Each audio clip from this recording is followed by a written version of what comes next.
Hey guys, back with quick reviews of my hashtag recent watches, and let's just get this over with. So I've been holding this one off for a long time, but it's Without Remorse, starring Michael B. Jordan, and it was kind of dull, but I still saw potential in the story, but the narrative felt like they were missing an entire second act and just skip right to the third act. But I could never really get into these political action espionage thrillers anyway, because it keeps reminding me of just how much our country sucks, and it's also just another the Russians are our enemy plotline, and I just glazed my head after that. Michael B. Jordan did okay in the role, but he seems like he's playing the angry dude that if you piss off he'll beat you to death, and this is like his third time playing this role. I'm not saying that he's bad, and he has played other roles outside of this, but when he does transform into these kind of roles, it's like he's playing the same character. The majority of the cast gave serviceable performances, but the worst out of everyone was Jodie Turner-Smith, who seemed like she was trying to add some edge and toughness, but her line delivery at times came off as awkward and artificial for some reason. Maybe it's just me, but I don't know, I wasn't feeling her in the movie. The most disappointing part of this movie though were the action scenes. I mean, awkward pacing is bad enough, but stale action scenes really crossed the line, bro. I kept thinking to myself, wow, that Extraction movie actually put effort into their action scenes. So yeah, the action was very formulaic and just screamed implausibility half the time. So yeah, not a good movie. Taylor Sheridan has definitely written better material than this. And like I said, I'm not into these Tom Clancy-esque espionage plot lines, except maybe Splinter Cell or whatever. I've never read the book, and I recently learned that this movie already had enough trouble being greenlit, so maybe that's what hurt this movie's execution. But overall, I was bored. I'm going to give it a 2 out of 5 stars. Not really worth it.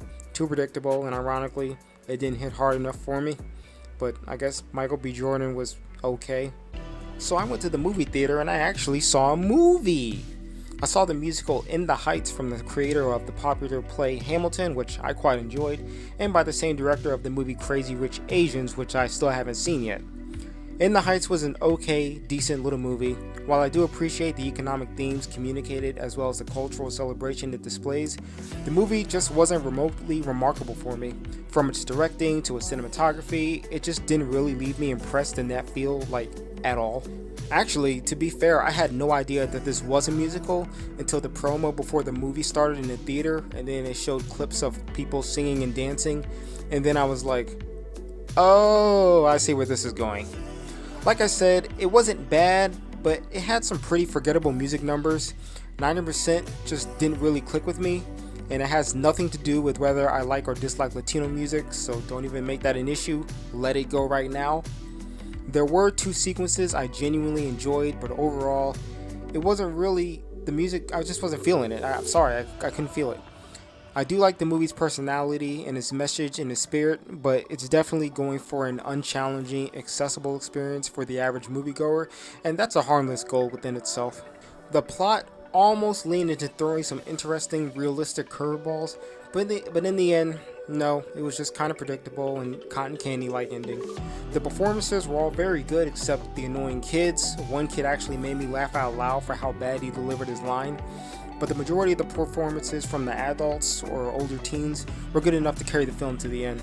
So yeah, I don't know. I mean, it was a quality made movie, but it wasn't really for me, despite that there was some love for black culture there too.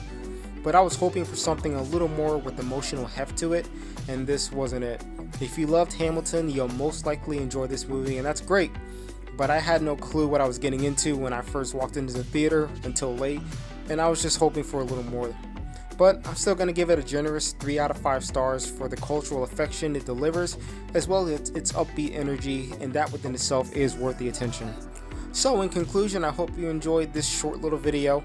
I'll try to keep these coming. Give me a subscribe and definitely give it a like if you're interested in more content. And peace out and stay safe. Love y'all.